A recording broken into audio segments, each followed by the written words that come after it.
Le petit chaperon rouge.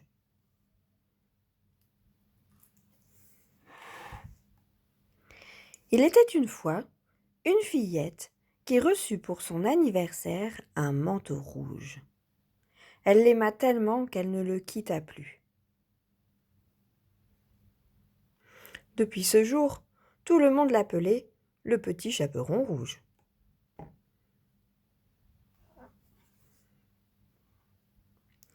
Un matin, sa mère lui confia une galette ronde et un pot de beurre pour sa grand-mère malade.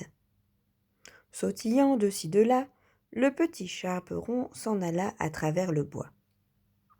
Quand, à la croisée des chemins, elle rencontra un loup qui avait très faim.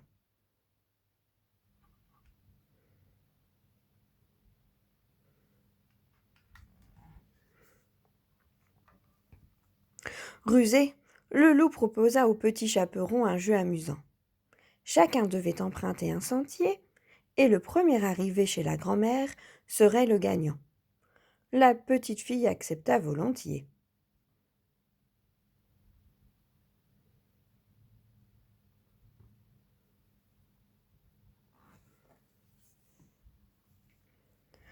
Le loup, qui connaissait mieux la forêt, arriva rapidement devant la maisonnette. Il tira la chevillette, la bobinette tomba et la porte s'ouvrit.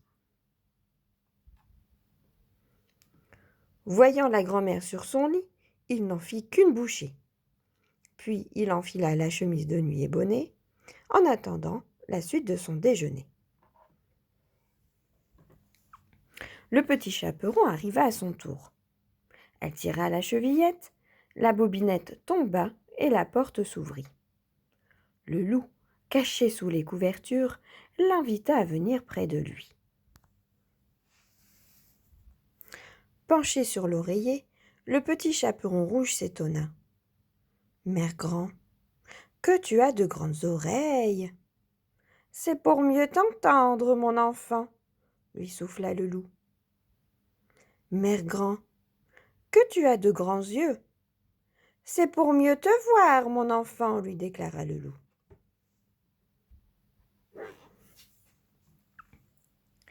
Intriguée, la fillette s'approcha encore. « Mère grand, que tu as de grandes dents !»« C'est pour mieux te manger, mon enfant !» hurla le loup en bondissant du lit. Et il avala le petit chaperon tout rond.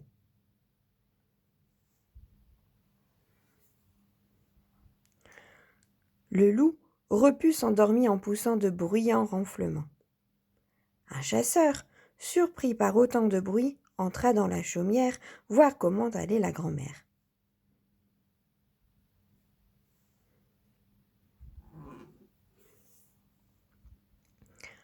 En découvrant le ventre rebondi du loup, le chasseur comprit que celui-ci avait englouti. Il ouvrit l'animal et en sortit la grand-mère et sa petite fille. Le petit chaperon plaça alors de lourdes pierres dans le ventre du loup. Elle le recousit et se jura de ne plus jamais faire confiance à un parfait inconnu.